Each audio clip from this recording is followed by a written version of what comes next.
JB Institute of Technology,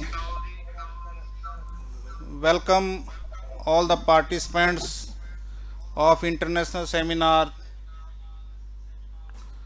At the starting of this session, we invite the director, Professor P.K. Chaudhary, Director JB Institute of Technology, for the welcome address.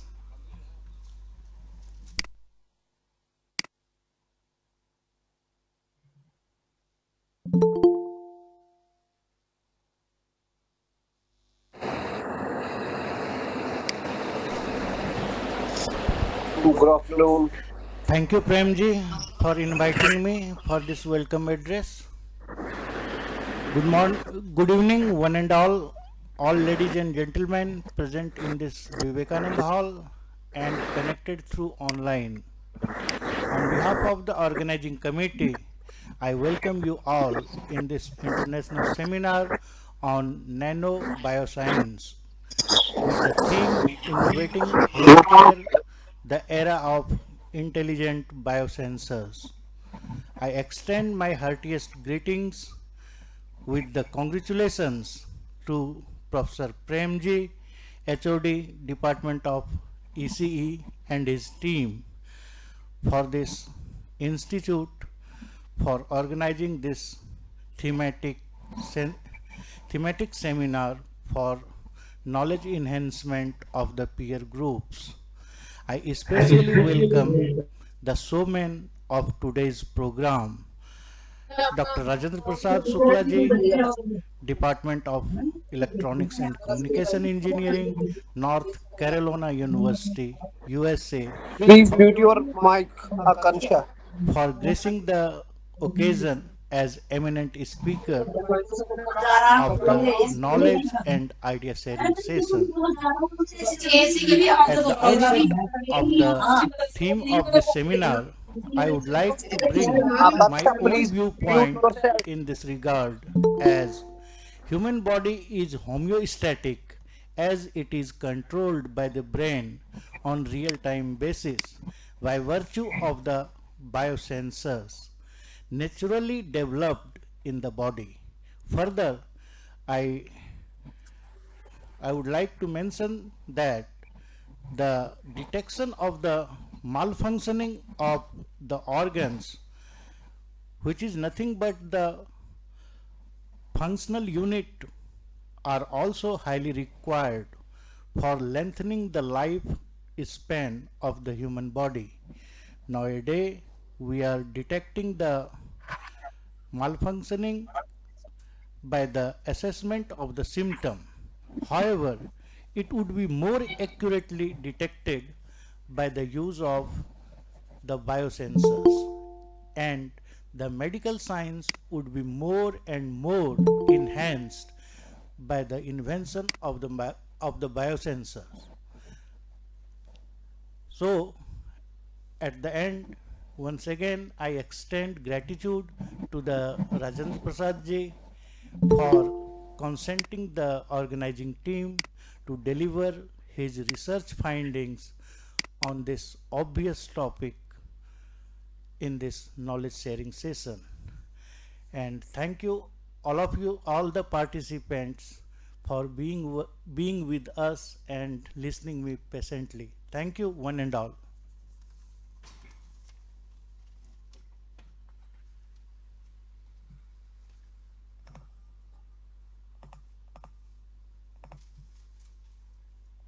So shall I start now? Hello.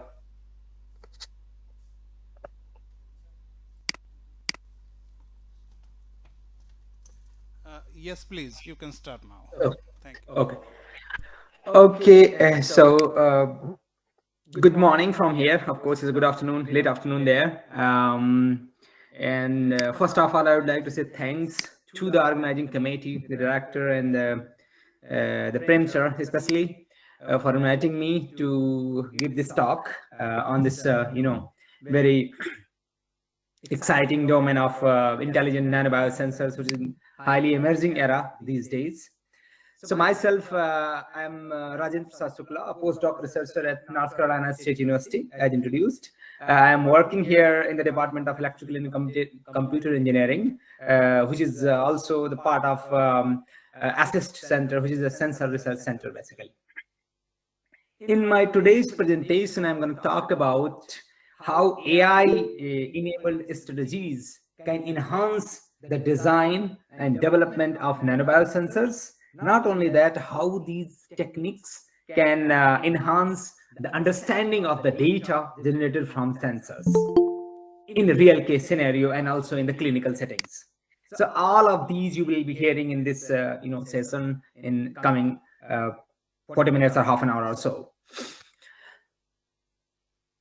In my today's presentation, I'm going to cover about the design of sensors, specifically for its application towards the detection of clozapine, an antipsychotic drug, which is used to treat schizophrenia. Not only that, I will be covering different types of sensor designs and also different types of disease monitoring schemes, and also the use of machine learning algorithms towards the enhanced and intelligent detection of biomarkers for disease diagnostics. So in that regard, I will show you a couple of national and international collaborative projects that is going on right now, along with my PhD project work. And then at the end, I'll give you some brief idea of the future works by summarizing this talk. So to start with, schizophrenia is a severe and complex mental disorder that affects around 1.1% population worldwide. It affects how a person thinks and behave. And clozapine is one of the most effective medication used to treat schizophrenia. However, this drug, which is clozapine, is underutilized because of its adverse side effects that include weight gain, changes in the sugar level, and other health-related issues. Therefore, there is an urgent need for the therapeutic drug monitoring of this drug. That means, actually, these drugs are based on pharmacokinetic dosing profile. That means the doctors need to know the labels that is present in the blood before they give the next label when the treatment with this clozapine drugs is started. So these informations are needed because of these adverse side effects. The accurate determination of these drugs is very important, and which can play a very detrimental role towards the health of the patient. The current state-of-the-art technologies are using liquid chromatography followed by the mass spectroscopy to analyze the clozapine labels in the blood sample of the patient. However, this technology is using sophisticated instruments, require trained individuals, and also it requires centralized labs. So from sending the blood sample to the centralized labs and getting report from them, overall it's a time-taking process. And if you consider the requirements of the trained individual and also the instruments, it's adding cost, and at the end it is adding burden to the patient in terms of treatment cost and time. So what we were looking for is something like a glucometer tech that can monitor the clozapine label in a microliter sample balloon, that is a finger prick sample balloon, without using any pretreatment. So pre-treatment, I mean the samples are pre-treated. That means centrifuged to get this plasma from the blood. All these is going to be eliminated. So what we are looking for, a technology that can do this job at the point of need in just a microliter sample balloon to analyze clozapine blood levels. In the recent past, there has been growing demands and research in the direction of electrochemical biosensors. Electrochemical biosensors, when I say, I mean that there are redox active molecule. That means they can receive and donate the electron in the electrochemical reaction. And by monitoring these donation and receiving of electron in the electrochemical cell, we can basically monitor the current flowing through the working and reference the working and counter electrodes. And by monitoring that, we can get a response about a particular molecule as an outcome. So in the recent past, there has been sensors used on body. For example, they have been used in the wristband, they have been used in the arms, they have been used in the foot, and also they have been used on the glasses. They can be used as a mouth guard to monitor some molecule in saliva inside your mouth. And they have been used some sensors for monitoring of analyze some molecules in the sweat samples. So this is kind of the era which is kind of emerging these days to develop a lab on a chip device, everything on a chip, in a small scale chip which you can carry anywhere, and you can get the information about your molecular profile onto your phone via Bluetooth. For example, those molecules could be collected, chloride ions and pH of your blood or pH of your sweat and glucose levels and many more molecules. Similarly, clozapine is also a redox-active molecule, meaning that it can receive and donate the electron during the electrochemical reaction. Therefore, electrochemical sensors could be the possible solution to monitor the clozapine blood levels. Recently, there has been studies about the clozapine detection using different sensor and electrode, that is hydrogen carbon nanotube that you see, and then palladium, glassy carbon modified electrodes, and nickel oxide electrodes. However, the important thing that you notice on the screen is that these type of sensor use a serum sample and also require milliliter sample volume. So consider a case, let's say if there is a patient and who is sick, who is suffering with schizophrenia, and he's in severe condition, and you need to monitor the clozapine dose 2-3 times in a week. So you need to draw a milliliter volumes of blood from there, which may not be good for the patient. So what I am looking for is that analyzing clozapine labels in a microliter sample volume that you can see here, and without using any pre-treatment. When I say pre-treatment, so let's say when you collect the blood sample, you need to centrifuge it and do some treatment to get the serum out of it. So I am trying to avoid everything, taking the blood sample in a finger prick drop and analyzing the clozapine blood levels. That's the whole idea here. So for that, electrochemical sensors are planned. However, these electrochemical sensors have their own limitation, because one sensor can monitor one molecule at a time. It can monitor a couple, but then the peaks will get submerged. So for example, if I am trying to monitor clozapine, there is also many more molecules present in the blood, and that may get interfere with the signal of your antipsychotic clozapine, and they are generating overlapping electrochemical signature. So where it has become hard to differentiate whether the molecule is coming, or the signal is coming from antipsychotic clozapine, or it is coming from somewhere else. It's because of the complexity of the solution. For example, let's say blood, or serum, or urine, or sweat. So they are complex. They are called complex biofluids. So what we thought of, rather than targeting a single molecule, let's make a sensor array and use microliter sample volume to record the electrochemical signature. Rather than one molecule, you can record the profile of the sample, and use chemometrics or machine learning. Chemometrics is basically the simplest version of your machine learning, the statistical model, which is based on training and testing. Based on the training, you are going to predict something in a given data set, and based on that, you are going to predict the clozapine blood level. So that's the idea. So before going into the details of it, I'd like to start this thing with how we made these sensors. So let's go for fabrication of these sensors. So we started with the design of the mask that is called. For example, if you go for a Photoshop, there is a negative of your photo that it calls. So this mask is called something like that. So you design a mask in a CAD tool. For example, you see this is a chip. This is a single chip design, multiple electrodes surrounded by a polycule electrode in the center, and they have an opening. Each electrode has a specific opening to open the active area, and then there is a big opening at the center and also the contact area. The big opening at the center shows where you are going to put the sample fluid, for example, blood or urine. And then after designing, we moved for the fabrication of these sensors into the clean room facility. You might have heard a lot about these things. Maybe you guys who is from electronics background might be well aware of this semiconductor technology where we fabricate and make the chips. So that started with the fabrication of these gold electrodes that you can see. So we started with the glass wafer. We spin coated some photoresist, which is a photosensitive material, and there by spin coating, and then you expose it through the UV light. By putting the mask, that the design of the mask is going to be printed on the substrate, and then you put the metal on it, and following the lift-off process, the area where the photoresist is there below with the dark brown color will be removed, and you have the metal will be left on the surface, and that's how it looks like as you see on the screen. So this is how we fabricate electrode in the clean room environment. And this is how our chip looks like. This is 1.5 centimeter by 1.5 centimeter chip. And this is the center area where we have the central chamber, and we have a specific chamber for each electrode into this design. So this has basically 23 working electrodes around, small electrode, and one big counter electrode in the center.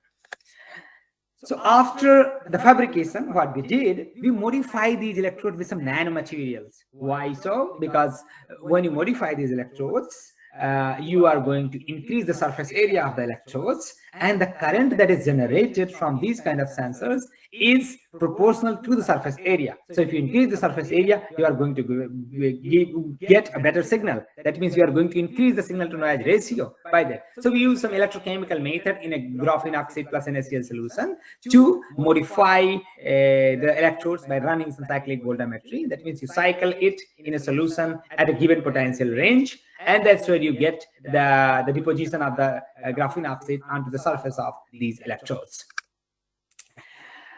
So similar to the graphene oxide, I use different types of nanomaterials that you see: chitosan, reduced graphene oxide, and MOS2, platinum black, and also we put the reference electrode into it. So I'm not going into the details of everything, all the modifications, but if you have a question, I would be more than happy to answer them about how I modified them. But this is how the sensor array looks like in a chip. Then we moved for the measurements. So that's how the setup looks like. You can see the chip is placed in between these two connectors, and there is a central part where you can place the sample or the blood. You can drop the fluid here. That was about fabricating the sensor, modifying the sensors, and then coming to the measurements using single sensor, and then I will show you the results of multiple sensors.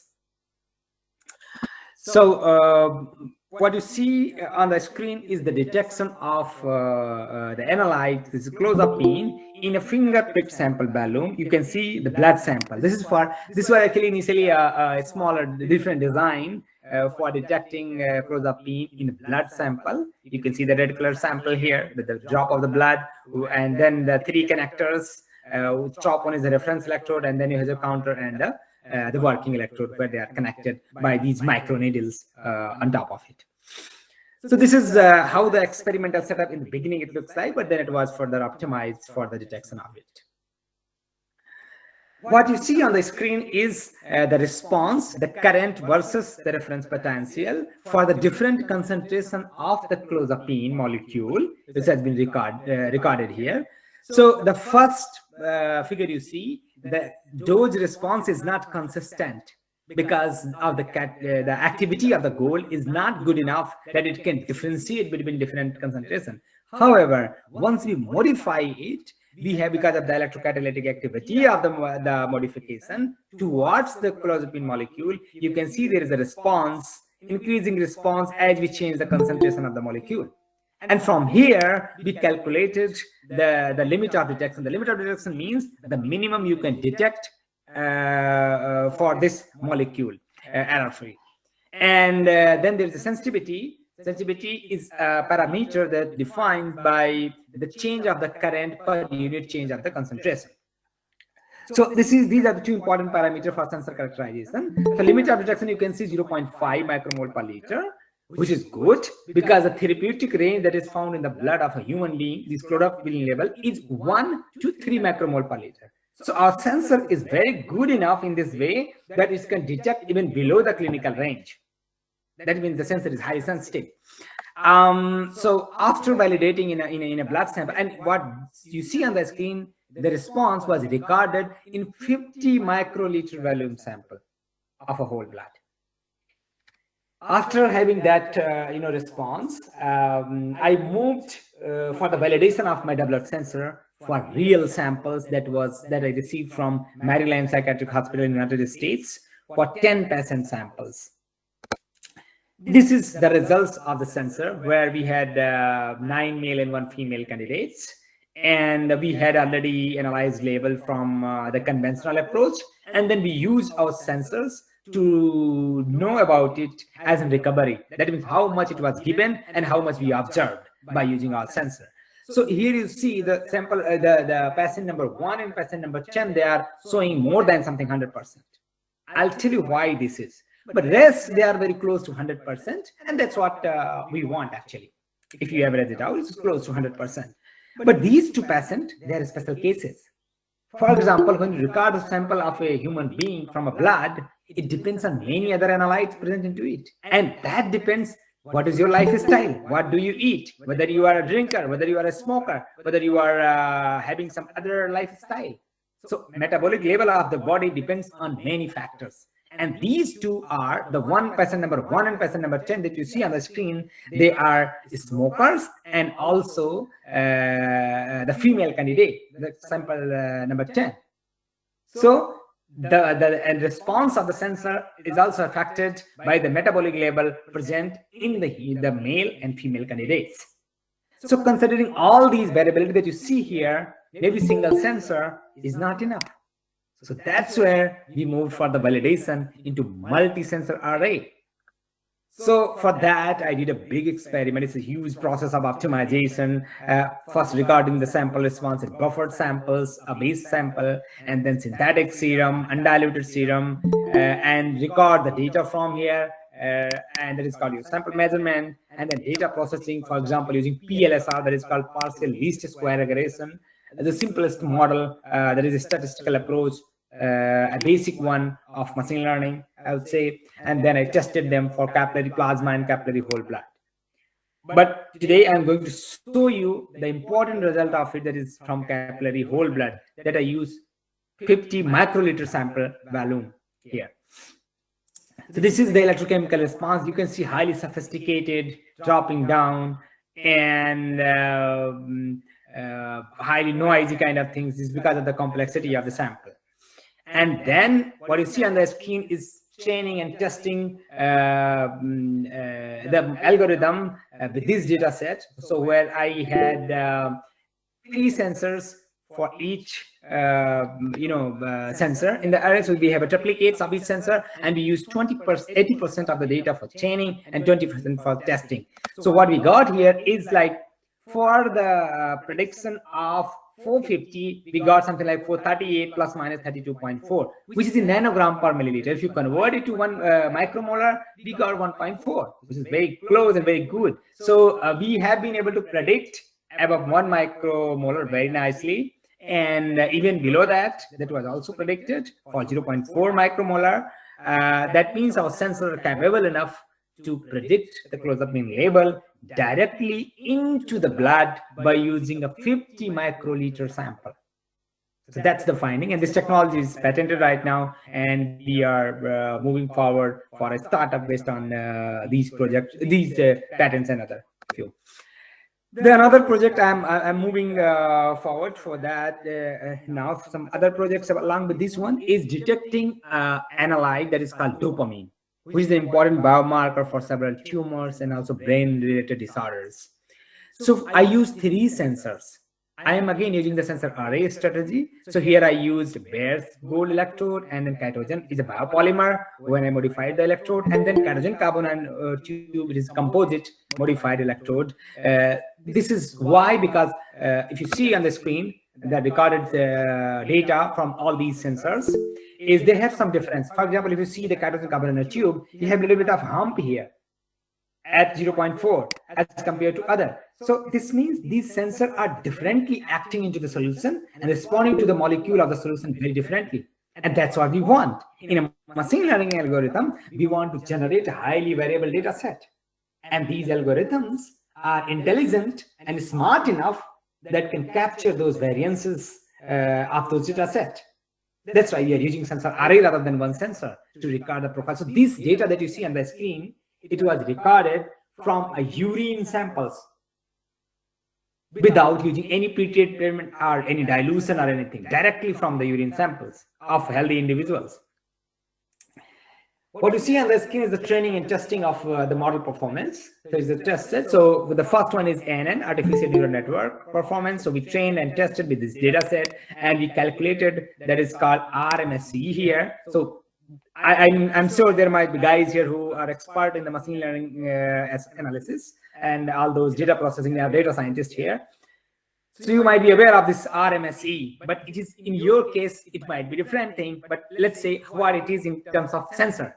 So it is called root mean sum of square error. This is a common name, but the meaning in terms of sensing is the minimum you can detect without error. That is 1.15 micromolar you can detect using ANN model from these sensors arrays data set, and PCC is the coefficient, and LOD is the limit of detection, theoretical value. Maybe not practically possible to detect this. And there is another parameter called limit of quantification, which is the practical value. So, so you can see here, this is kind of a highly interdisciplinary project where the computer science guys are combined with the sensing guys. So they need to interpret their meanings of their parameters, for example, RMSE, PCC, and LOD in terms of sensing domain. And then we had a PLSR model. So here you see these two, out of these two models, ANN is performing better because it is a nonlinear model and use complex algorithm to handle such a variance in the data. And PLSR is a very straightforward and linear model. So this is about detecting dopamine levels directly into urine sample without using any pretreatment. That was about another project. And now coming to one more project that is called developing a pediatric medical device for the monitoring of hydroxyurea level into child patient. So what is this hydroxyurea thing? Hydroxyurea is used to treat sickle cell anemia. And what is sickle cell anemia? It is actually a disease of blood where your red blood cells get deformed because of the deficiency of iron in the hemoglobin levels, and they are going to clog at your these capillary parts somewhere, and they are stopping the further blood flow, and that causes some swelling or pain. So FDA, Food and Drug Administration, United States, and the European agencies have approved this drug called hydroxyurea to be used for the treatment of sickle cell anemia. So, however, this drug requires some monitoring. When you give this drug, so you need to monitor, and when the patient comes next time, you need to know what is the label which was given earlier, so that you can continuously monitor the labels to avoid any kind of side effects out of it. So this is kind of the sensor chip, how it looks like. We had this number of sensors into the array, and we modified the surface area with nanomaterial that is called MOS2. After modifying this array, we measure the response into the blood samples of 50 child patients that we received from Cincinnati Children's Hospital from the United States. And we found that we can detect something like 22 nanomolar using all sensor array and machine learning strategy. So that is again below the clinical required range, and the clinical range is something like a 50 nanomolar. There is another project that is called detecting antibodies against COVID using intelligently designed polymer sensor arrays. So there is something called polymer called polyaniline that is used here as a sensor, which is modifying the glassy carbon electrode, and then using that for the detection of antibodies against SARS-CoV in a patient to know whether the labels are there, whether the person is not going to be infected with COVID and things. So we have enough antibodies against the COVID or not to know that. So this project was done in collaboration with one of the partners from Lithuania, from the Center of Physical Sciences Institute there, and we use machine learning algorithms from a number of patient samples to analyze the levels of antibodies into the blood samples. So here you see from the electrochemical, the first figure showing the electrochemical response, that is called impedance spectra, like Nyquist-like plot, and then we use these data to train and test the model performance using different algorithms. So we have used so many algorithms like artificial neural network, random forest, decision tree, KNN, linear, and all those. And ANN is showing the best performance. If you see the R square value is somewhere 0.96, close to almost 1. It's a highly linear model, a linear performance, and showing the best LOD and limit of quantification in this case. So that means we can predict the level of antibodies against SARS-CoV into the blood samples using polymer based sensor.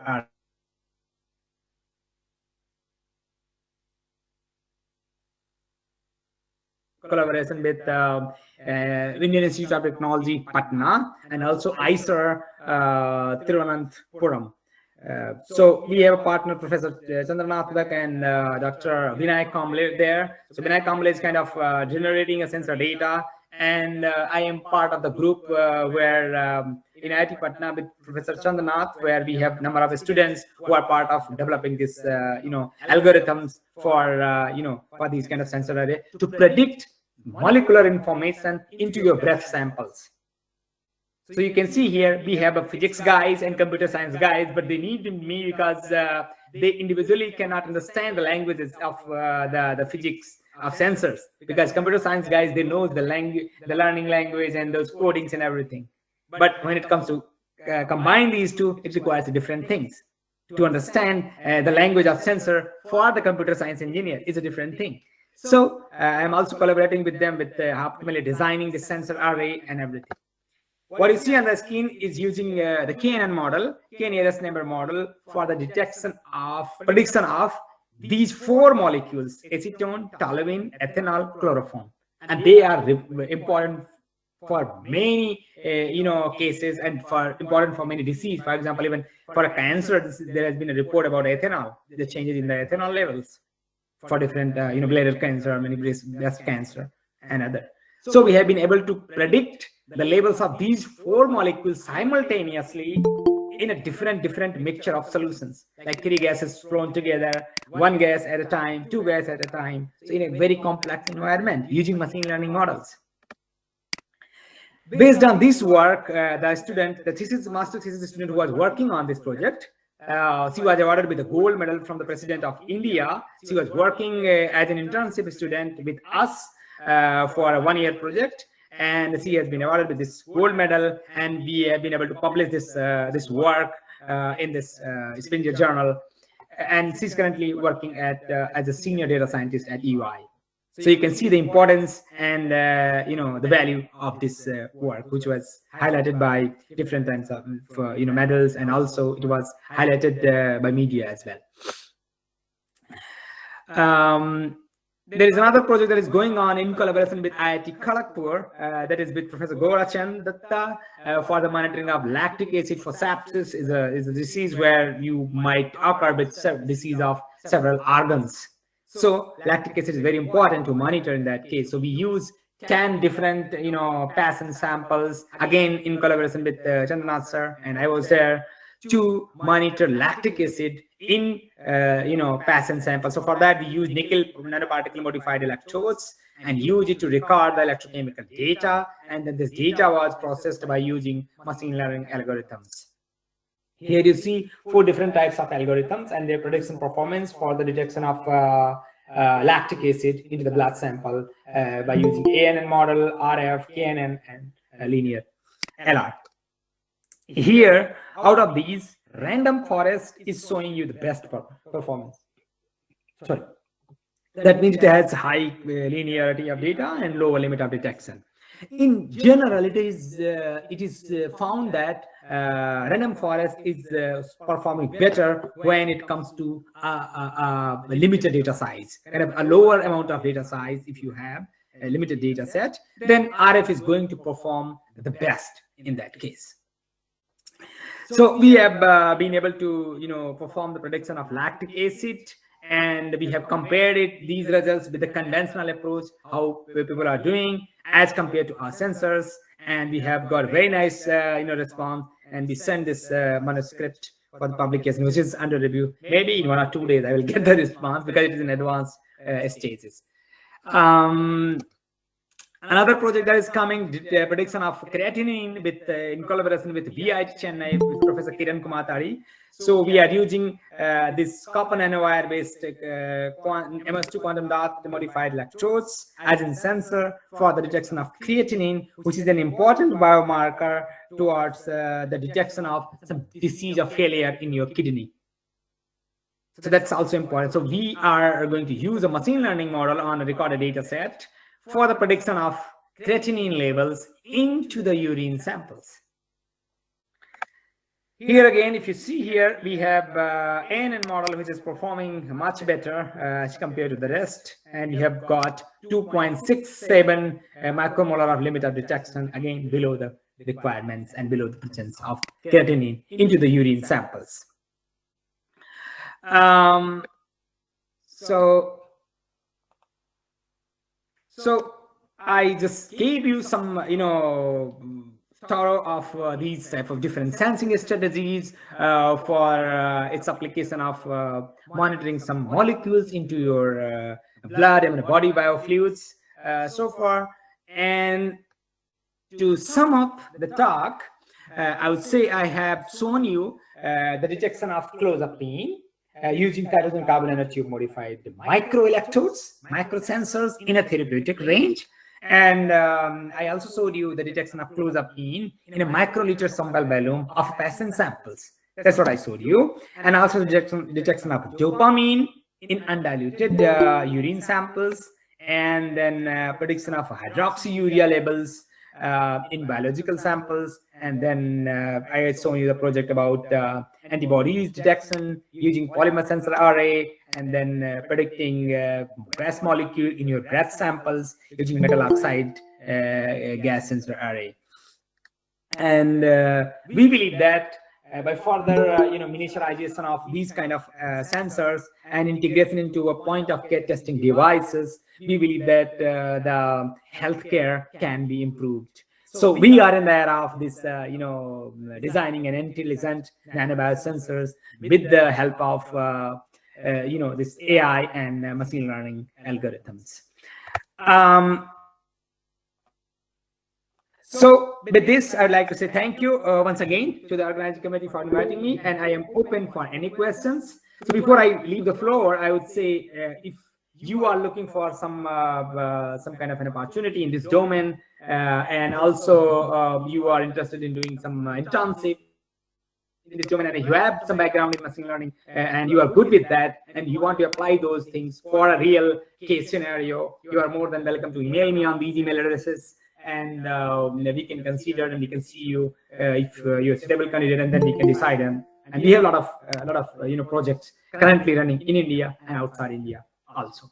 So once again, thank you very much for the invitation. I'm open for questions. There are few questions in the chat box. I request you to look in the chat box and please. And I request all the participants to write your question in the chat box, please. Yeah. So the first question is there are 19 data samples. Was that enough? So see, that 90 data samples is for just for some patients. It's not all, because see, we have 23 electrodes, and each sensor has 3 electrodes. Each sensor has duplicates, and so you can see out of that, maybe 20 samples if you consider, and 3 times it, and also the sample is for one measurement of one sample, and if the measurement was done also in triplicates along with 3 sensors. So I understand your question in terms of the data that you guys might be thinking of having a large data in machine learning and things. So but that's not the case. These are practical problems. It is a bit different than you. So we need to optimize those algorithms also for a smaller data, but it is a big data set if you consider for a sensor guy, maybe smaller for a machine learning guy. That's where the challenge comes. The second question, I hope I answered your question. And of course, the precision and accuracy that you have seen, it is close to 90% and above. And we have been able to validate it with the conventional lab. So that's where the validation comes. So those are good enough in that case. And sir, one more question. Why SVM are not used as a model? SVM generally performs better than many provided the right. Yeah, I mean, we are testing many algorithms. It's the data sample, the variance, the sample size, and also the pre-processing that we use. So there are generally, we found that RF is going to perform better in most of the cases when we have a smaller data set, because of its sparse algorithms, and and also because it uses some strong process for to avoid the overfitting and other parts. So, I mean, there are algorithms in the cases depending on the data set, because they are highly complex and variable data sets. So we try many algorithms in that case, and then based on that, we do a lot of hyperparameter tuning and optimization for that to get the right algorithm, I would say. How can machine learning be integrated with nanobiosensor data to improve diagnostic accuracy? Yeah, so that's a good question, actually. For example, it's again, it's you have to train your model, you have to generate, try and test your sensor for a different data and large pool of data set. For example, you can make some cloud based on that. When you record you admit the patient, and you can record many parameters like body pH, temperature, and blood ingredients, the molecules, and all the profile. So once you have some dedicated cloud for these things, maybe, and in that cases your sensor and combined with ML algorithm would be good enough to validate the performance, and also it will require a huge validation process with respect to current technology. So of course they have been highly sensitive considering the variability, because these problems, the variability in the data set, they require these kind of algorithms. So they are meant to handle those kind of statistical problems. Are the data set points sparse matrices are dense ones? Yeah.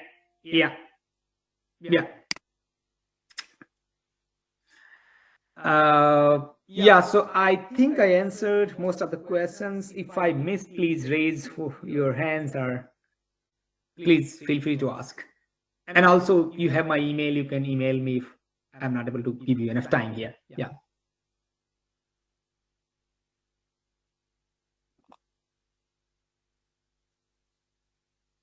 Yeah. Gradient boosting machine would be a great choice for sparse matrices. Yeah. There is an enormous possibility, I would say. I do not disagree to any of your point, any of your recommendations, and thank you very much for that. So n number of algorithms are there. Maybe sometimes even the polynomial algorithms could play a better role, because the problem is really very complex. So we use different order of polynomial based algorithms. That's also we use. Yeah. And we use different types of pre-processing also. For example, right from feature defining of features, feature extraction, and background corrections and filtering. So that's also play a big role when you get all, and also the dimensionality reduction, PCA, and all those things we use in the classifier part.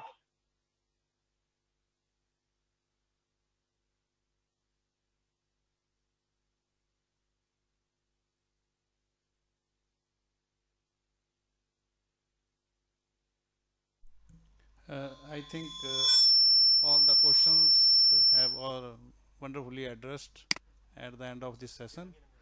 Is there any question from the participant? There is one question that is coming from Mr. Tushar. He's asking about, would be glad to work on the project. Could you please provide an overview of the specific skills needed? So yeah, you should be good at Python or MATLAB, any of these two, and you should have some understanding of solid understanding of algorithms, machine learning models. Rest we can manage. Rest I can train you on these things, and yeah, so we take care of the training part. So don't worry about that. You just should have this background and also willingness to work, because sometimes the students, they just join because of their curiosity. Okay, I want to work on ML because these things looks very practical, and we are working on a practical problem rather than just only on a computer coding and everything. These are real problems on field. So you just make sure that you have that motivation and you are willing to proceed in this direction. Yeah. Apart from your skills of Python or MATLAB or any other language that you are expert at. Another question, would it be a full-time, or it's not a paid opportunity at the moment, but we do offer a paid opportunity depending on what is your performance. Right now we don't have any paid things. We have one student who is paid from the DST funded project, and one is in the company that I'm part of, Deep Scientific. So we are there. Yeah. But it is possible that you can get paid also by some project. We have some funds on this. It has to be checked. Yeah.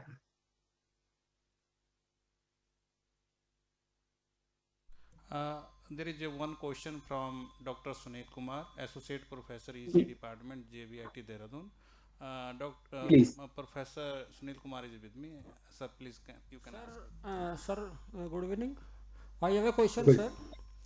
So, how these nanoparticles are relevant for the treatment of schizophrenia, sir?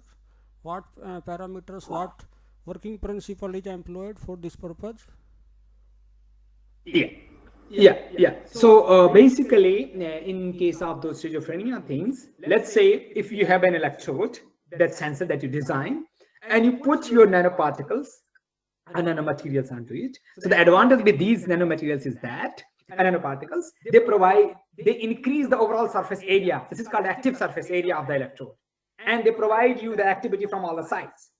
So there, if you have increased surface area, that's the game actually here. So the current of electrochemical sensors, they are proportional to the surface area.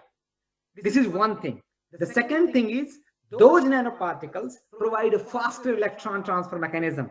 That means you get a faster, those redox, oxidation reduction peaks, you get more clearly and at a lower potential side. So you may not need to go a very high potential thing. So these modifications with nanomaterials are going to increase the surface area, that will increase your current, that is signal to noise ratio that is needed, and also the activity of your sensor towards those molecules. So they are working these two. There are many other things also, but in principle, we consider these two things.